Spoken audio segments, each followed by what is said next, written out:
The Monster with 21 Faces, Japan's most bizarre corporate crime.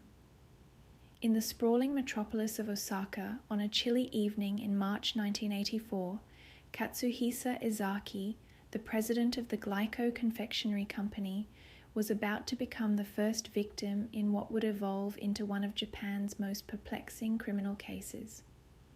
As Ezaki relaxed in his bathtub at home, two masked men silently broke into his house. They bound his family, dragged him from the bath, and forced him into a waiting vehicle. This brazen kidnapping would mark the beginning of what became known as the Glico-Morinaga case, a criminal saga that would grip Japan for nearly 2 years and remain unsolved to this day. The kidnappers demanded 1 billion yen and 100 kilograms of gold bullion for Ezaki's safe return. However, 3 days into his captivity, Ezaki managed to escape from the warehouse where he was being held in Ibaraki Prefecture. He fled into the night, still in his pajamas, and made his way to safety. While this could have been the end of the story, it was merely the beginning of a bizarre campaign of corporate terrorism that would shake Japan's confidence in its food security and challenge the nation's perception of itself as a safe society. Just weeks after Ezaki's escape, the criminals struck again. This time, they targeted Glico's production facilities. On April 10th, several vehicles in the company parking lot were set ablaze. Then, on May 10th, security guards discovered hydrochloric acid-filled containers planted in Glico products at their factory.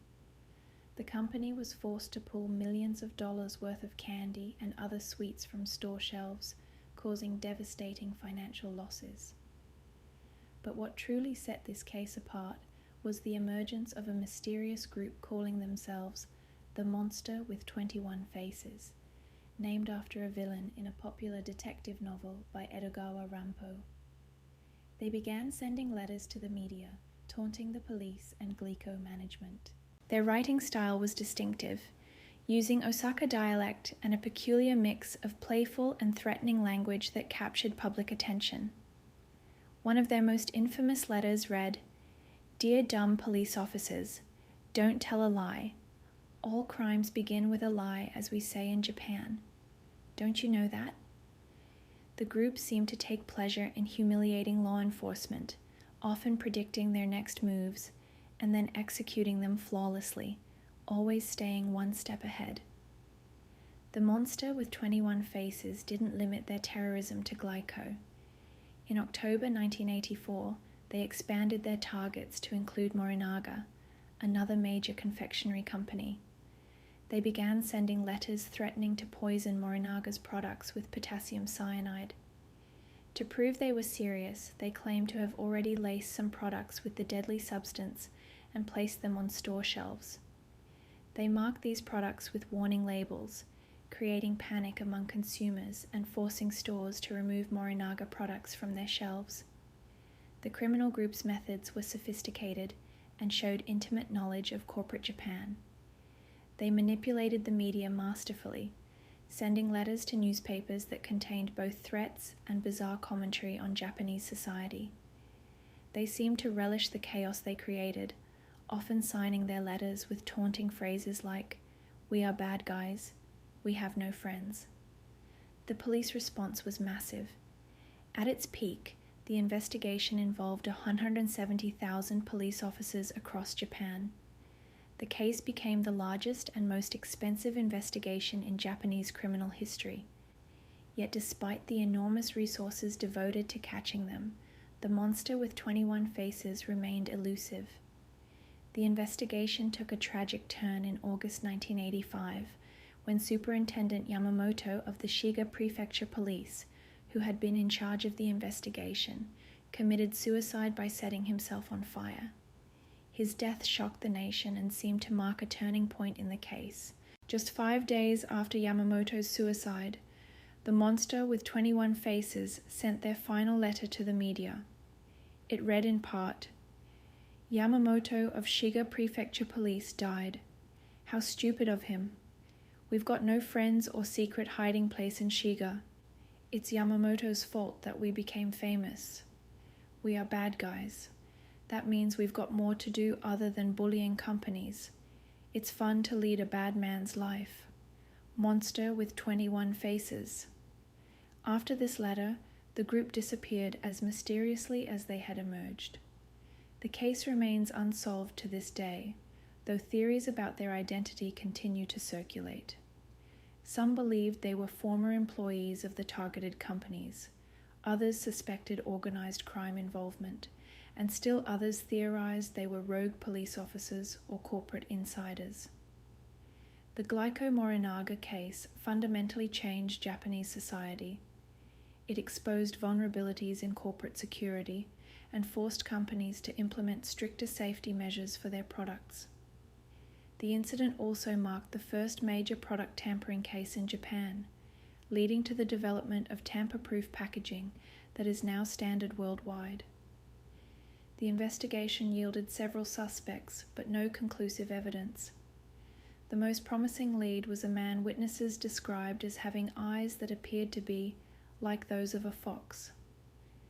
This mysterious figure became known as the Fox-Eyed Man and was spotted at several key locations during the crime spree, but he was never identified or captured. What made this case particularly fascinating was the criminals' apparent lack of conventional motives. While they demanded ransom during the initial kidnapping, their subsequent actions seemed more focused on creating chaos and embarrassing authorities than on financial gain. They appeared to treat their criminal campaign as a form of theater, with Japan's media and public as their audience. The case also highlighted the unique aspects of Japanese criminal investigation methods. The police's inability to catch the perpetrators, despite their massive resources and manpower, revealed limitations in their traditional investigation techniques. The criminals seemed to understand and exploit these limitations, often mocking the police's methodical but predictable approach. The legacy of the monster with 21 faces extends beyond its immediate impact on corporate security and law enforcement. It became a cultural touchstone in Japan, inspiring numerous books, documentaries, and dramatic adaptations. The case represented a loss of innocence for many Japanese citizens, who had to confront the reality that their society was not as safe and orderly as they had believed. Today, the statute of limitations has expired on the crimes committed by the monster with 21 faces, meaning that even if the perpetrators were identified, they could not be prosecuted for their original crimes. However, the case continues to fascinate people worldwide as an example of a perfect crime, or rather, a series of perfect crimes, that managed to challenge an entire nation's sense of security while leaving no trace of the perpetrators. The case raises uncomfortable questions about the nature of crime and justice in modern society. How could a group operate so boldly and effectively without leaving any traceable evidence?